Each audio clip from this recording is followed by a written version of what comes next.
Pada bagian pertama ini, kita akan mempelajari beberapa materi mengenai apa itu antibiotik, cara kerja, kegunaan, jenis, dan bentuk sediaan, serta kemungkinan efek samping akibat penggunaan antibiotik. Kita mungkin pernah mendengar istilah antibiotik, namun mungkin belum mengerti secara pasti apa itu antibiotik, bagaimana cara kerjanya, dan apa kegunaannya. Antibiotik adalah obat yang dapat membunuh bakteri dengan cara menghambat zat yang dibutuhkan bakteri untuk hidup. Jadi, antibiotik hanya dapat membunuh bakteri dan tidak bisa membunuh virus, jamur, atau cacing.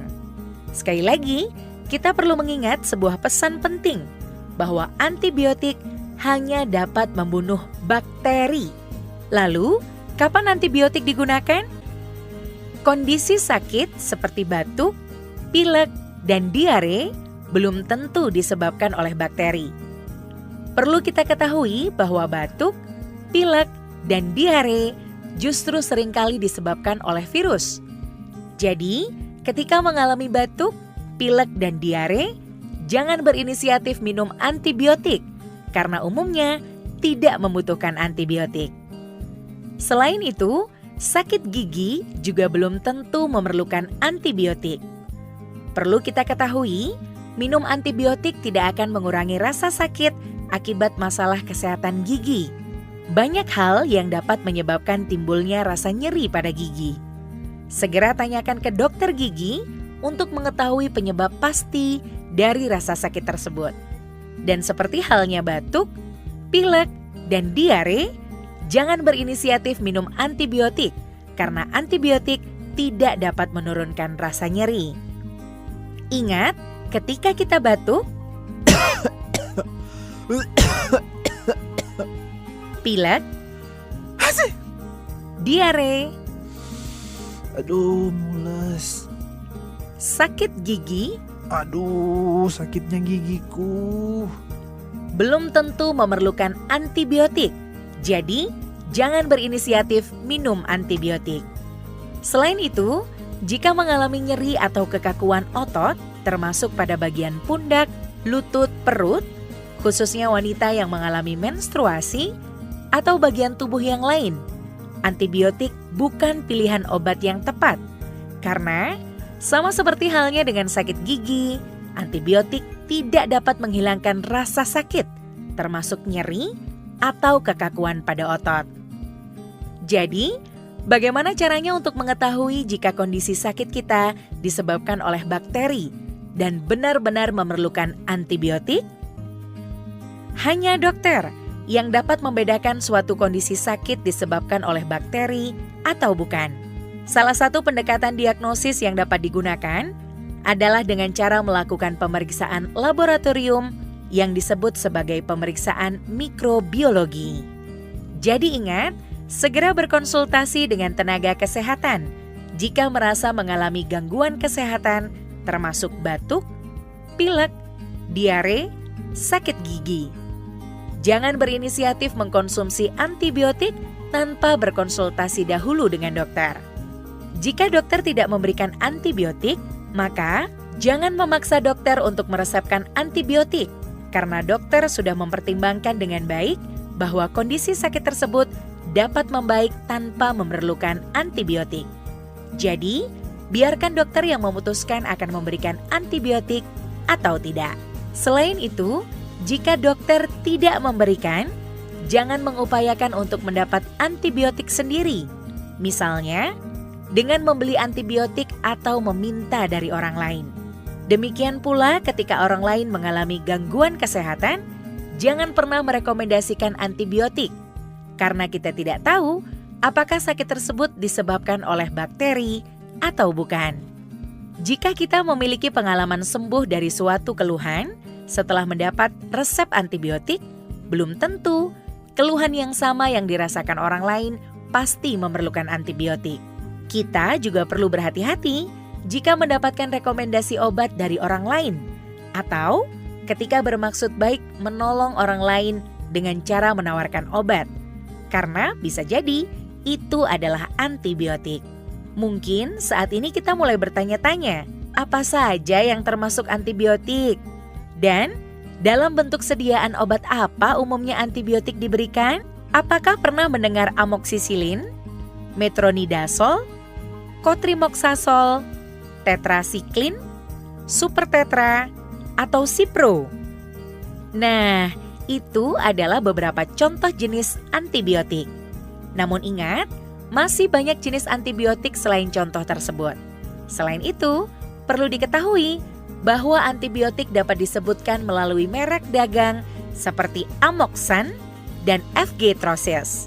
Apakah pernah mendengar FG-Trosis? Ya, benar. Sediaan yang penggunaannya secara dihisap dalam mulut seperti permen. Ternyata dalam sediaan tersebut terdapat antibiotik. Jadi, penting untuk diketahui bahwa antibiotik tidak selalu berupa tablet. Bentuk sediaan lain seperti sirup, salep, tetes mata, tetes telinga, dan injeksi suntikan juga dapat mengandung antibiotik. Bagaimana kita dapat mengetahui jika suatu sediaan obat mengandung antibiotik? Langkah pertama yang dapat dilakukan adalah membaca label atau keterangan pada kemasan obat. Jika tidak terdapat label obat atau merasa ragu-ragu, mintalah penjelasan kepada apoteker untuk memastikan apakah obat yang diperoleh merupakan antibiotik atau bukan antibiotik. Apoteker? Ya, apoteker. Di mana saya dapat mencari apoteker? Apoteker dapat dihubungi di apotek atau puskesmas atau rumah sakit. Ingat, bertanyalah jika Bapak Ibu tidak yakin. Segera ke apotek, puskesmas, atau rumah sakit dan mencari apoteker. Permisi, saya mau bertemu apoteker. Apakah Anda apoteker? Waspada, jika antibiotik digunakan secara tidak tepat atau tanpa pantauan tenaga kesehatan, maka dikhawatirkan justru dapat menyebabkan dampak yang merugikan. Dampak yang merugikan akan dibahas pada rekaman pertama ini adalah munculnya efek samping. Apa itu efek samping? Jika mendengar atau membaca istilah efek samping, maka itu berarti merujuk pada gejala yang tidak diinginkan yang dialami setelah minum suatu obat termasuk antibiotik. Namun, penting diketahui jika tidak semua orang akan mengalami efek samping. Artinya, jika teman kita mengeluhkan suatu gejala yang mengganggu setelah menggunakan suatu antibiotik, hal tersebut belum tentu terjadi pada orang lain, termasuk kita. Beberapa contoh efek samping yang dapat terjadi setelah menggunakan antibiotik adalah diare, sesak nafas, atau gangguan pernafasan. Munculnya gatal atau kemerahan di kulit, mual, dan bengkak di kelopak mata. Itu hanya beberapa contoh efek samping, dan masih terdapat gejala lain yang tidak dapat disebutkan satu persatu. Karena jenis antibiotik yang berbeda dapat menyebabkan efek samping yang berbeda. Kita perlu mengetahui bahwa gejala efek samping seperti mual dan diare dapat disebabkan oleh hal lain, dan bisa saja kebetulan muncul bertepatan ketika kita menggunakan antibiotik. Jadi, jangan terburu-buru membuat kesimpulan bahwa suatu gejala merupakan efek samping antibiotik ya. Dan jangan berinisiatif menghentikan penggunaan antibiotik ketika merasa mengalami gangguan. Lalu, apa yang sebaiknya kita lakukan? Jika terjadi gejala yang tidak diinginkan setelah menggunakan antibiotik, segera berkonsultasi dengan dokter atau apoteker. Biarkan dokter atau apoteker yang menentukan apakah gejala tersebut merupakan efek samping antibiotik atau bukan, dan menentukan tindakan lebih lanjut untuk menangani gejala tersebut. Sekali lagi, jangan berinisiatif menghentikan penggunaan antibiotik tanpa berkonsultasi dengan tenaga kesehatan. Sebagai upaya untuk mengingat kembali materi yang sudah dijelaskan, mari mengerjakan aktivitas pada halaman 5. Saya akan memandu proses pengerjaan aktivitas ini. Silakan berikan tanda centang pada jawaban yang dianggap benar, dan boleh memilih lebih dari satu jawaban jika memang diperlukan. Sudah siap? Mari kita lihat pertanyaan pertama. Penyebab infeksi yang bisa diobati dengan antibiotik adalah? Pilihan jawabannya, bakteri, cacing, virus, jamur, amuba.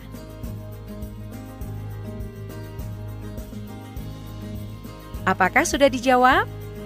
Sekarang kita lihat pertanyaan kedua. Sakit yang tidak selalu membutuhkan antibiotik adalah? Pilihan jawabannya, pilek, batuk, nyeri otot, diare, sakit gigi.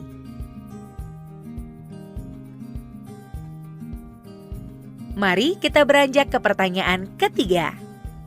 Setelah menggunakan antibiotik, segera hubungi dokter atau apoteker jika muncul gejala berikut. Pilihan jawabannya, kulit kemerahan, sesak nafas, mual, kelopak mata bengkak, diare.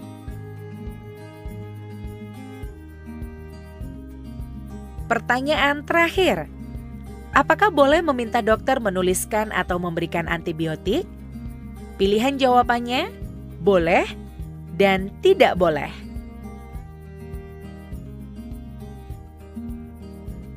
Apakah sudah selesai mengerjakan semua pertanyaan?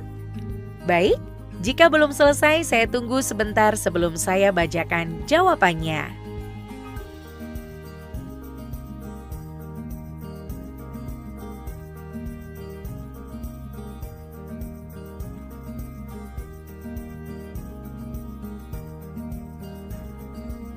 Oke, saya harap sudah selesai ya.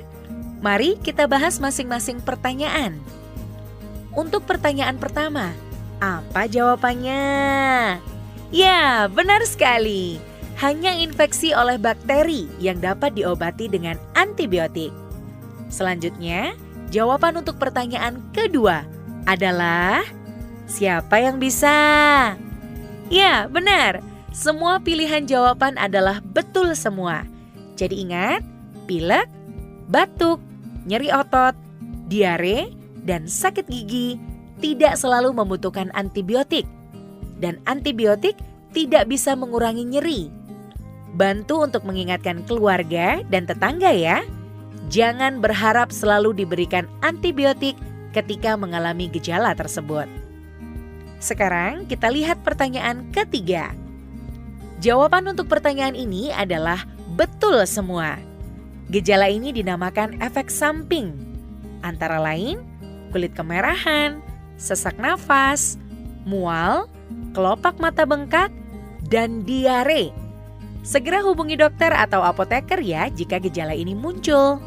Berikutnya, jawaban untuk pertanyaan terakhir adalah tidak boleh. Jadi, jika dokter tidak memberikan antibiotik, jangan meminta dokter menuliskan antibiotik. Karena dokter sudah mempertimbangkan kondisi Bapak Ibu bisa membaik tanpa antibiotik. Dengan berakhirnya aktivitas tersebut, maka berakhir pula materi rekaman bagian 1 ini.